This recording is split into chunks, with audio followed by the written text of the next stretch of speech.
Welcome to Global Online. In today's session, we will cover 20 plus important MCQs from the English language section for CLAT 2026 exam. Each passage and question will be explained step by step, helping you understand answers and improve your accuracy for the exam. Students looking for full exam preparation can join the live CLAT batch, which include daily live classes, complete notes, and mock test. So join this batch by contacting given number.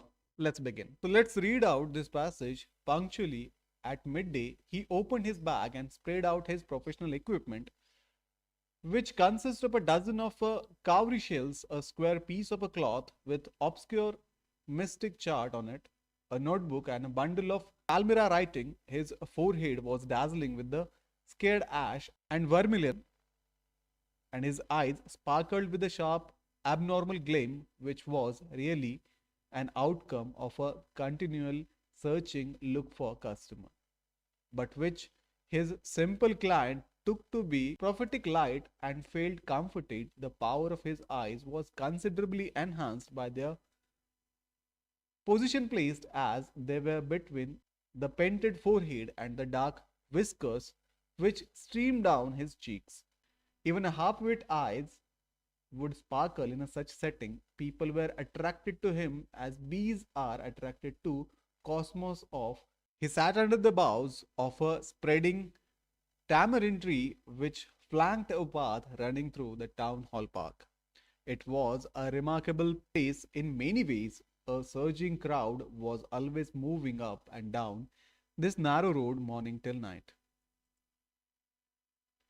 A variety of trades and occupation was represented all along its way: medicine sellers, sellers of stolen hardware and junk, magician, and above all, the auctioneer of a cheap cloth who creates enough din all day to attract the whole town.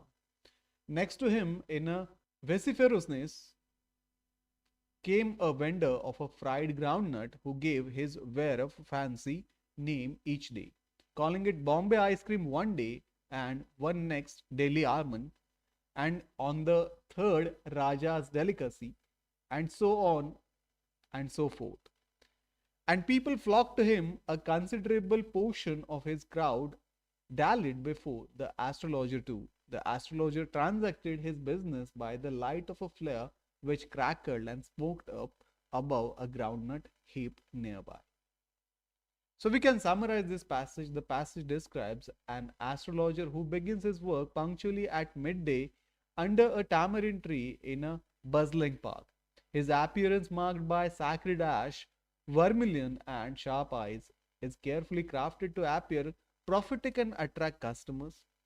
He is situated on the busy path filled with various vendors, including a noisy cloth auctioneer and creative groundnut seller who use fancy name for his product.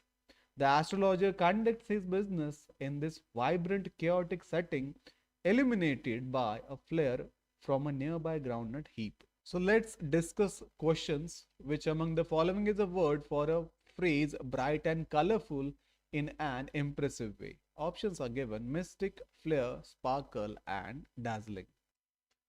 So this question is a vocabulary in context question. You need to find which word from the option best matches the given definition. So look at the context of the word provided. His forehead was dazzling with the sacred ash and vermilion. His eyes sparkle. So the option A, mystic, will be wrong. This means relating to mystery of a spiritual wisdom, not being bright or colorful.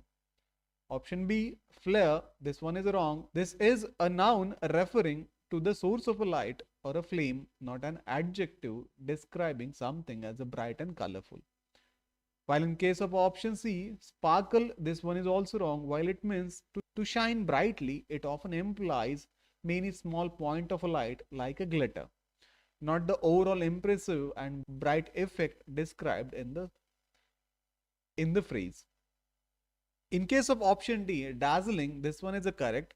Dazzling means extremely bright, especially so as to blind or impress temporarily.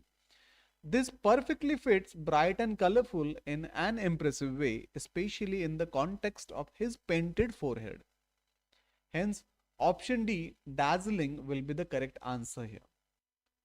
Next question is, which among the following is not a trade or occupation represented in the pathway running through the town hall park? Options are given: magician, medicine sellers, auctioneer of a cheap bags, sellers of a stolen hardware. So this is a factual negative question. You must identify which option is not listed among the vendors in this passage. So the text lists medicine seller, seller of a stolen hardware and junk, magician, and above all, an auctioneer of a cheap cloths. In case of option A, magician, this is mentioned, so it is represented. Option B, medicine seller, this is mentioned, so it is also represented. Option C, auctioneer of a cheap bags, this one is correct. The passage mention an auctioneer of a cheap cloth, not cheap bags. This is the incorrect and therefore the correct answer to this question. Option D, sellers of a stolen hardware, this is also mentioned, so it is represented. Hence option C, auctioneer of a cheap bags, this one is correct. Next question is, who among the following used the name like Bombay ice cream, Delhi almond and Raja's delicacy to attract the crowd? Options are given: the sellers of a cheap cloths, option B, sellers of a medicine, option C, the ice cream seller, and option D, the groundnut seller. So this question is direct detailed question asking you to identify a specific vendor based on their marketing tactic.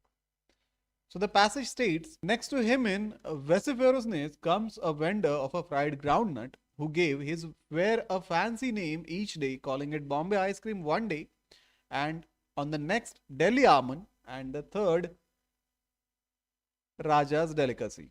So the sellers of a cheap cloth, this one is wrong. This is the auctioneer who creates a din, not the one with the fancy names. Option B, the sellers of medicine, this one is also wrong. This one is not mentioned as using this tactic. Option C, the ice cream seller, this one is wrong. This is a trap because the vendor sells fried groundnut but calls it ice cream as a fancy name. Option D, groundnut seller, this one is correct. The passage explicitly states it is the vendor of a fried groundnut who uses these creative names. Hence, for this question, option D will be the correct answer here. Which among the following is the meaning of the expression vociferousness? Options are given: expressing opinion or feeling in a loud and confident way. Option B, words that are spoken or sung to have a magical effect. Option C, willing or prepared to do something. And option D, to hang about aimlessly. So this is a straight vocabulary question asking for the definition of vociferousness. The word is used in a context. Next to him in vociferousness came a vendor of a fried groundnut. The him referred to the auctioneer of a cheap cloth who created enough din all day. So the option A, expressing opinion or feeling in loud and confident way, this one is correct. This is the standard definition of vociferous. The context of creating din confirm it means being loud and noisy. In case of option B, words that are spoken or sung to have a magical effect, this one is wrong. This describes an incantation or a chant, not vociferousness. In case of option C, willing to prepare to do something, this one is wrong. This describes being inclined or disposed, which is unrelated. Option D, to hang about aimlessly, this one is wrong. This is the meaning of dallied, another word from the passage, not vociferousness. Hence, option A is the correct answer, expressing opinions or feeling in a loud and confident way. Next question is, when did the astrologer usually start his day's business? Option A, when people are attracted to him as a bees, when surging crowd moves up and down the road punctually at midday, and option D, by the light of a flare. So this asks for the specific time the astrologer began his work. The very first sentence of the passage provides the answer. Punctually at midday, he opened his bag and spread out his professional equipment. So the option A, when people are attracted to him as a bees, this one is wrong. This describes the effect of his presence, not the start time. Option B, when the surging crowd moves up and down the road, this one is also wrong. This describes the general environment, not the specific time he starts. In case of option C, punctually at midday, This one is correct. This is the direct and explicit answer from the text. While in case of option D, by the light of a flare, this one is wrong. This describes how he conducts his business in the evening or a night, not when he starts at midday. Hence, option C, punctually at midday, this one is the correct answer here. Next question is, what was considered as a prophetic light by the simple client of the astrologer? Option A, the resplendent forehead of the astrologer with sacred ash and vermilion, the sparkling eyes of the astrologer with the abnormal gleam, the dark whiskers which stream down the cheeks of the astrologer, and option D, the saffron colored turban around the head of an astrologer. So this question is asking for what specific feature of the astrologer was misinterpreted by his client as a sign of his prophetic power. So this text explains his eyes sparkled with a sharp abnormal gleam, which was really an outcome of a continual searching look for customers, but which his simple clients took to be a prophetic light of a felt comforted. So option A, the resplendent forehead of the astrologer with sacred ash and vermilion, this one is wrong. While this was part of his impressive appearance, it was not specifically identified as the prophetic light.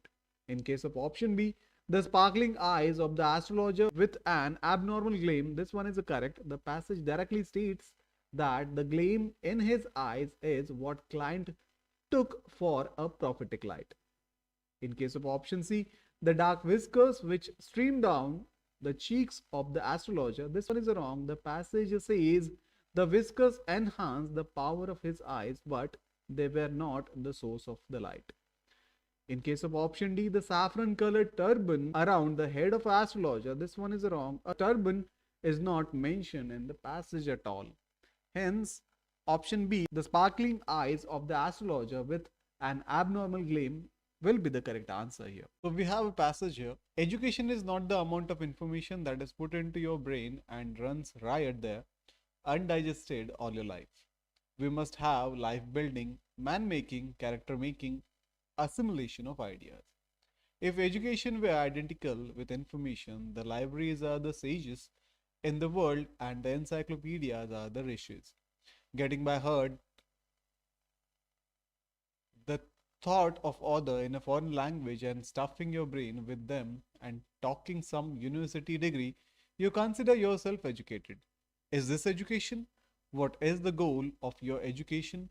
Open your eyes and see what a piteous cry for food is rising in the land of Bharata.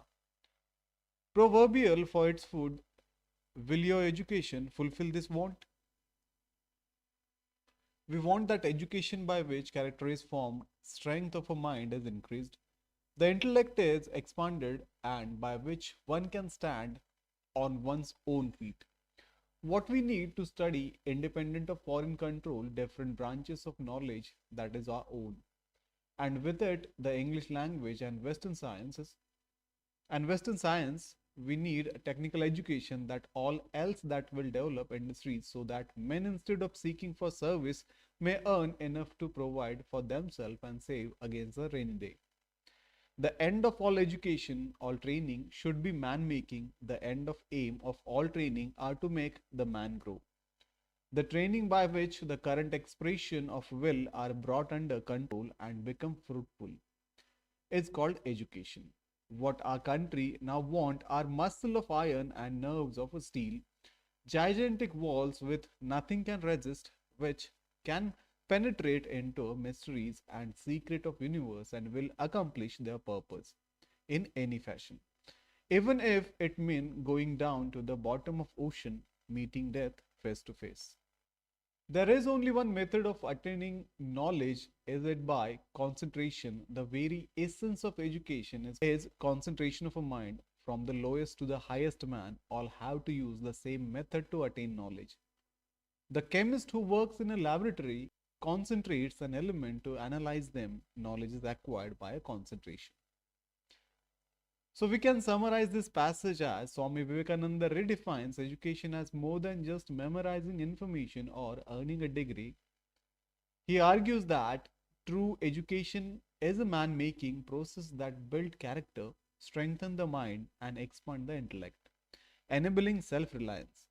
For India's development, he advocates for an education system that includes indigenous knowledge alongside Western science, technical education, and the English language to foster industrial growth and eliminate poverty. He concludes by stating that the ultimate method for acquiring any knowledge, from chemistry to spirituality, is the concentration of the mind. So, now let's discuss some questions. According to the author, we need to study option A is given English language, option B technical education, option C Western science, and option D all of the above. So, students, this question is asking for the specific field of study the author explicitly lists as a necessary. So the text states we need to study different branches of a knowledge that is our own, and with it the English language and Western science we need technical education and all else that will develop industries. So option A English language, this is correct, but it is not the only thing mentioned. So let's look for the option B technical education. This is also correct, but again it is not one part. In case of option C, Western science, this is also correct. Hence, all of the above will be correct option here since the passage explicitly lists A, B and C as the necessary components of the education we need. This is a right answer. Hence, option D will be the correct answer here. Let's move to the next question according to the author, which among the following is the key to attain a knowledge. Options are given: university degree, library, concentration of mind, and option D hard work and sport training. So this question is asking for the fundamental method to gaining knowledge as per the passage. So the final paragraph is dedicated to this. There is only one method of attaining knowledge. It is by concentration. The very essence of education is concentration of a mind. Hence, option A says university degree. It will be wrong. The author explicitly criticized this view, stating that a degree does not equate to true education. While in case of option B, library, it is also wrong. He uses libraries as an example to show that information alone is not an education. In case of option C, concentration of a mind is a correct option. This is the only one method and very essence he identifies. While in case of option D, hard work and sport training, this one is wrong. There is not any mention in this passage. The author focuses solely on the concentration. Hence, option C, concentration of mind, will be the correct answer here. Let's see next question. Which of the following words is related to the word assimilation? Options are given: integration, adjustment, acclimatization, and option D, all of the above. So guys, this question is a vocabulary question asking for synonym or a closely related concept to assimilation. The word is used in a context of life building, man making, character making, assimilation of ideas, implying a deep organic process of taking in and making something a part of oneself. So option A, integration, will be the correct answer here, because integration means combining one thing with another so they become whole, which is closely related to the assimilation. In case of option D, adjustment is correct. Assimilation involves adjusting or adapting new ideas. Acclimatization is also correct. This is a form of assimilation where one adjusts to the new environment or condition. In case of option D, all of the above, this will be correct. All three words describe process of incorporation, adaptation, and adjustment, making them all related to assimilation. Hence, option D, all of the above, will be the correct answer here. Next question is education as described by the author means. Options are given: information, library, degrees, none of the above. So this question is asking for the author's own definition of a true education. The passage begins by rejecting common notions. Education is not the amount of information. And if education were identical with information, the libraries are the sages. It then provides a positive definition. We want that education by which character is formed, strength of a mind is increased, the intellect is expanded. So information option A is wrong. This is explicitly what education is not. In case of option B, library, it is also wrong. This is use of a metaphor for the mere information storage. Option C, degree, this is also wrong. The author scorns the idea that a degree is a goal of education. Hence, in case of option D, none of the above, this one is correct, since the author's true definition of education, that is character building, etc., is not listed in option A, B, or a C. So, option D will be the correct answer here. Next question is, as per the author, the aim of education should be option A, to help a person build his or her character. Option B, to help a person earn his or her livelihood. Option C, to help a person develop his or her intellect. And option D, all of the above. This question is asking for the goals or end of education as defined by the author. So the text states we want that education by which character is formed, strength of a mind is increased, the intellect is expanded, and by which one can stand on one's own feet. It is also says the end of all training is a man making. So we can look for the option to help a person build his or her character. This one is correct, as character is formed as a direct goal. Option B, to help a person earn his or her livelihood. This one is correct, as the aim to stand on one's own feet and develop industries so that men may earn enough implies self-reliance and livelihood. Option C, to help a person develop his or her intellect. This one is also correct, as the intellect is expanded is a stated goal. Hence option D, all of the above, will be the correct answer here. All three options are explicitly mentioned as aim of education in the passage. Next question is, according to the author, the country wants, options are given, massive willpower, spirit of philanthropy, iron and steel industries, and all of the above. This question is asking for what the author says the country of Bharat specifically needs.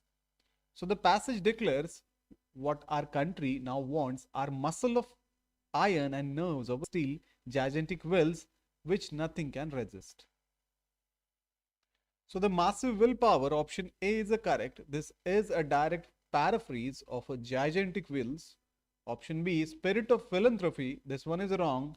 This is a noble sentiment, but it is not mentioned in the passage at what the country wants. Option C, iron and steel industries. This one is wrong. This is a literal misinterpretation of the metaphor muscles of iron and nerves of steel, which refer to mental and physical fortitude, not specific industries. Option D, all of the above. This one is wrong, since only option A is correct. This option is incorrect. Hence, option A will be the answer here. So students, we will first read this passage. From a very early age, I knew that when I grew up, I should be a writer. I had the lonely child's habit of making up stories and holding conversations with imaginary persons. And I think from the very start of my literary ambitions were mixed up with the feeling of being isolated and undervalued. I know that I had a facility with words and a power of facing unpleasant fact, and I felt that this created a sort of private world in which I could get my own back for my failures in everyday life. I wanted to write enormous naturalistic novels with unhappy endings, full of detailed descriptions and arresting smiles, and also full of purple passages in which words were used partially for the sake of their sound. I give all this background information because I do not think one can assess a writer's motives without knowing something of his early development. His subject matter will determine by the age he lives in. At least this is true in a tumultuous revolutionary ages like our own, but before he ever begins to write, he will have acquired an emotional attitude from which he will never completely escape. It is his job to discipline his temperament, but If he escapes from his early influences altogether, he will have killed his impulse to write. I think there are four great motives for writing at any rate of writing prose. They are sheer egoism, desire to seem clever, to be talked about, to be remembered after death, to get your own back on a grown ups who snubbed you in childhood. Aesthetic enthusiasm, desire to share an experience which one feels is a valuable oath not to be missed. Historical impulse, desire to see things as they are, to find out true fact and store them for the use of a posterity. Political purpose, desire to push the world in a certain direction to alter other people's idea of a kind of society that they should strive after. So we can summarize this passage as the author George Orwell reflects on his early development as a writer, linking his childhood loneliness and feeling of being undervalued to his literary ambitions. He argues that a writer's early experiences shape a fundamental emotional attitude that is crucial for their creative impulse, while a writer's specific subject matter is determined by their era. They must discipline but not completely escape these early influences. Orwell then outlines what he believes are the four great motives for writing prose: sheer egoism, aesthetic enthusiasm, the desire to share a valuable experience, historical impulse, the desire to record facts, and political purpose, the desire to change society. So let's discuss questions which are based on this passage. Question is, for the author, aesthetic enthusiasm is an important motive for writing because it, options are given, shapes the thoughts, creates an artistic piece, becomes invaluable, and option D, non utilitarian. So let's decode the question. This asks for the core reason why aesthetic enthusiasm is a motive based on an Orwell definition. So the passage defines aesthetic enthusiasm as a desire to share an experience with one feels is valuable and ought not to be missed. So we have option 1 here, shapes the thoughts. This is wrong. This is too vague and it is not specific reason Orwell gives for this motive. Second one is creates an artistic piece. This is also wrong. While writing does not create art, this describes an outcome, not the motive itself. The motive is the desire to share valuable experience. In case of option C, becomes invaluable, this one is correct. This directly captures the essence of sharing an experience that is failed to be valuable, making it an end in itself. While option D, non-utilitarian, this is wrong. This is not concept mentioned or implied in the description of aesthetic enthusiasm. So the correct answer will be option C, becomes invaluable. Next question is, the author strongly advocates the writers to option A, avoid any egoistic impression in their work, B, apolitical in their approach, B, contemporary in their treatment of their work, and option D, none of the above. So guys, this question asks for a key piece of advice or a firm belief Orwell holds about how a writer should approach their work. So Orwell states his subject matter will be determined by age he lives in. At least this is a true tumultuous revolutionary age like our own. This implies that writers are inevitably product of their time and should engage with it. So let's see option A, avoid any egoistic impression in their work. This one is wrong. Orwell lists sheer egoism as one of the four great motives. He does not advocate avoiding it. He acknowledges its existence. Option B, be apolitical in their approach. This one is wrong. He explicitly lists political purpose as a key motive in a tumultuous revolutionary age. Being apolitical is not what he advocates. Option C, be contemporary in their treatment of their work. This one is correct. The evidence shows he believes a writer's subject matter is and should be determined by age they live in. While option D, none of the above, this one is wrong since option C is directly supported by the text. Hence, option C will be the correct answer here. Let's move to the next question. Which of the following is a synonym for the word tumultuous? Options are given: chaotic, turbulent, disorderly, and all of the above. So guys, this straightforward vocabulary question asking for a word with a similar meaning. So the word is used in this passage to describe is revolutionary ages. So let's check options. Chaotic, that one is a correct, as it means in a state of complete confusion and disorder. While option B, turbulent, this one is a correct, as it means characterized by conflict, disorder, or confusion. Option C, disorderly, this one also correct, as it means lacking organization or neatness. So option D, all of the above, this option will be correct here. All three words are strongly synonyms for tumultuous. Let's move to the next question. George Orwell's loneliness during childhood led to option A, estrangement with his father, option B, unhappy days, option C, making up stories, and option D, unpleasant incidents. So guys, this question is asking for a direct consequences of his childhood loneliness as described in the passage. So the first sentence states, I had the lonely child habit of making up stories and holding conversations with imaginary persons.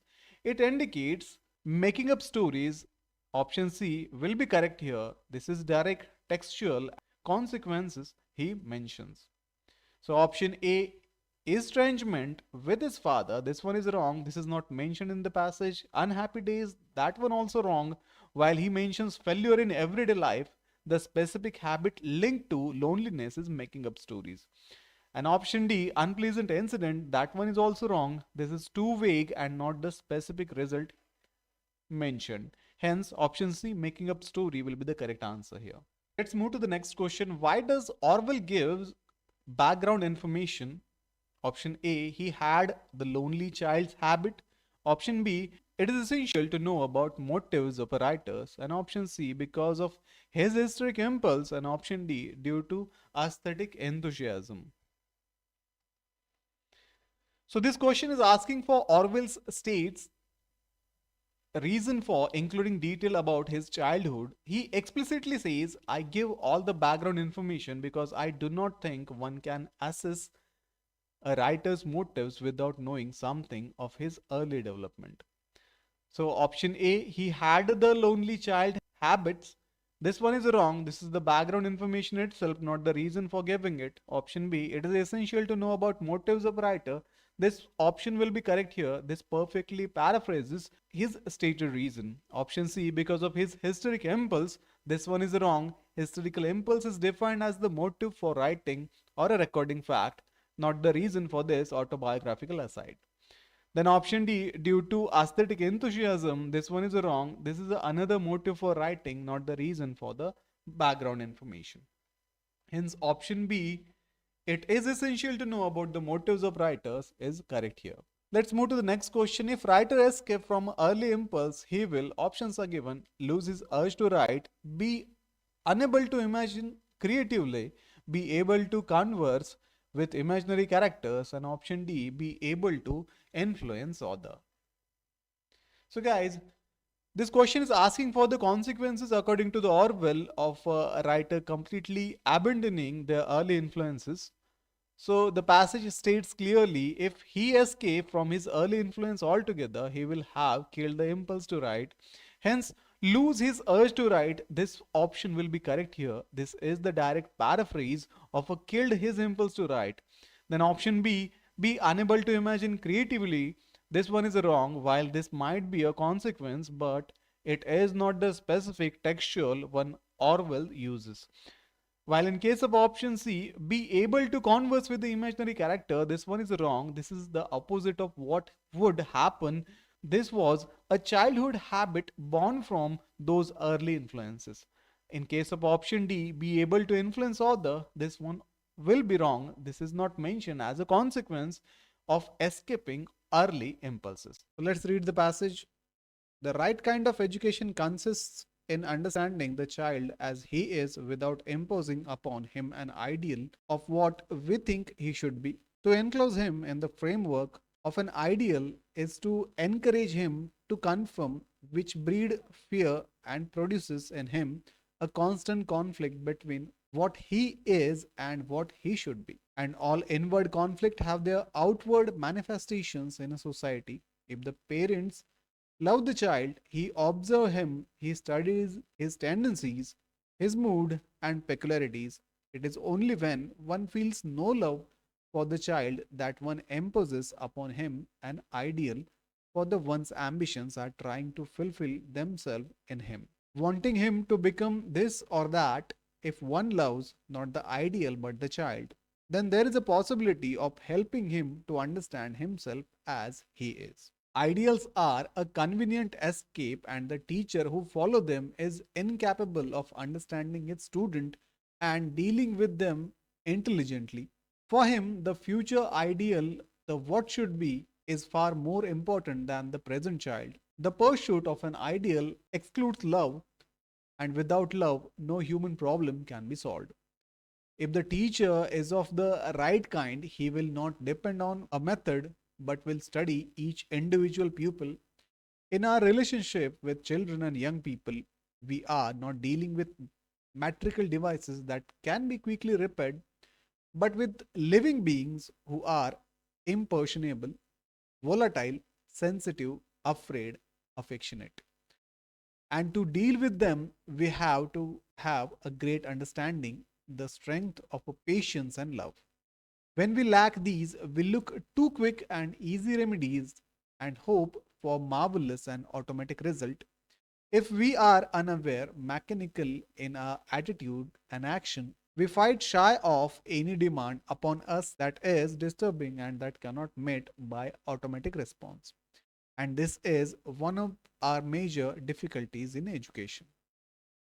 So we can summarize this passage as the author argues that the right kind of education is not about molding a child to fit an ideal, as this creates fear and internal conflict between what he is and what he should be. This conflict in turn manifests as a societal problems. True understanding of a child comes from love, which involves observing the child's actual tendencies and moods. Without the interference of a parental or a teacher ambitions, the pursuit of ideal excludes love, which is essential for solving human problems. A good teacher therefore avoids rigid methods and ideals and instead studies each student individually with patience, understanding, and love. Without these qualities, we resort to a mechanical quick fix solution. So let's see some questions which were asked. The question is, according to the passage, why do we look for quick and easy remedies and hope for marvelous and automatic result? So this question is asking for the reason people seek automatic, easy solution in education. So the passage states, when we lack these, we look to quick and easy remedies. The word these refer back to the qualities just mentioned: great understanding, a strength of patience and love. So the option one, because childrens are impersonable, volatile, sensitive, and affectionate. This one is wrong. This describes the nature of the children, not the reason for our inadequate response. While in case of option B, because of major difficulties in education, this one also wrong. This is too vague. The passage specifies that the difficulty is our own mechanical attitude, not education itself. In case of option C, because we lack intelligence and skills, this one is also wrong. The passage does not mention intelligence and a skill, it specifies a lack of more profound human qualities. While in case of option D, because we lack understanding and patience and love, that one is a correct. This is the direct textual reason which is provided. Hence, option D will be the correct answer here. Next question is, what does the passage highlight as the quality of a parent who really desire to understand his child? So this question is asking for the specific action or attitude of a loving, understanding parent. So the text says, if parent love the child, he observe him, he study his tendencies and his mood and peculiarities. In case of option A, they took at their child through the prism of an ideal. This one is wrong. This is the exact opposite of what a loving parent does according to the author. In case of option B, they observe and study the tendencies, moods, and peculiarities of a child. This one is the correct. This is the direct description of a loving parent's action. While in case of option C, they love their child to become someone great as per their ambitions. This one is wrong. This is identified as a motivation for imposing an ideal which stem from a lack of true love for the child as he is. Option D says they encourage the child to find out what she or he is and what she or he should be. This one is wrong. The entire passage argues against the what he should be part as it creates a conflict. Hence, option B will be the correct answer here. Next question is what is the antonym for the word volatile? Options are given stable, steady, constant, and all of the above. So this is a straightforward vocabulary question asking for the opposite of volatile. So the word is used to describe children as impressionable, volatile, sensitive, afraid, affectionate. This volatile here means subject to sudden unpredictable changes. In case of option A, stable, this one is a correct. Stable means not likely to change or fail. Steady is also correct. Steady means firm, regular, and unchanging. Constant is also correct. Constant means occurring continuously over a period of time. Hence, all of the above, option D will be the correct answer because all three words are strong antonyms for volatile, meaning the opposite of changeable and unpredictable. Next question is which of the following currently reflect the intention of the author of this passage? So this question is asking for the central thesis or main argument of the passage. The core idea is repeated throughout. As we know, understanding the child as he is without ideals through love and observation is the right kind of education. So the right kind of education for a child cannot be without love, care, and understanding. This one is a correct. This perfectly captures the author's central message that love and understanding are fundamental and non-negotiable. While in case of option B, true education should be governed by a tendency to conform a child to our ideals. This is the very practice the author is arguing against. In case of option C, the teacher should focus on how a child should be according to his or her methodology. This one is wrong. The author states a good teacher will not depend on a method and should focus on the child as he is, not as he should be. While in case of option D, parents and teachers should work together. This one is wrong. The author is critical of fulfilling one's own ambitions through the child. Hence, only option A, the right kind of education for a child, cannot be without love, care, and understanding. This one is correct. Next question is in light of above passage, what will be the result of a forcing child to conform to the framework of an ideal? So, this question is asking for the direct consequence as per the passage of imposing an ideal on a child. So the text states to enclose him in his framework of an ideal is to encourage him to conform, which breeds fear and produce in him constant conflict between what he is and what he should be. So it will make the child an ideal child. This one is wrong. The passage argues this is impossible and only creates a conflict. It does not lead to a truly ideal child. Second option, it will create a confusion and fear in the child. This one is correct. This is directly accurate summary of the consequence mentioned. That is breeds fear and constant conflict, which implies a confusion. In case of option C, the child will get into conflict. This one is correct but incomplete. While conflict is a mention, option B more completely captures both fear and a conflict. While in case of option D, will discourage the child to conform to the ideal. This one is wrong. The passage says it encourages conformity, which is the source of the problem. Hence, only option B, it will create confusion and fear in the child, is the correct answer here. Next question is according to the author, what should be the attitude of a right kind of a teacher? So this question is asking for a specific approach a good teacher should take. So the passage itself states if the teacher is of the right kind, he will not depend on a method but will study each individual pupil. Hence option A, they should not empathize with the student. This one is wrong. The entire passage emphasizes love and understanding, which are foundation of empathy. In case of option B, they should use modern and scientific method of teaching. This one is wrong. The author explicitly says the right kind of teacher will not depend on a method.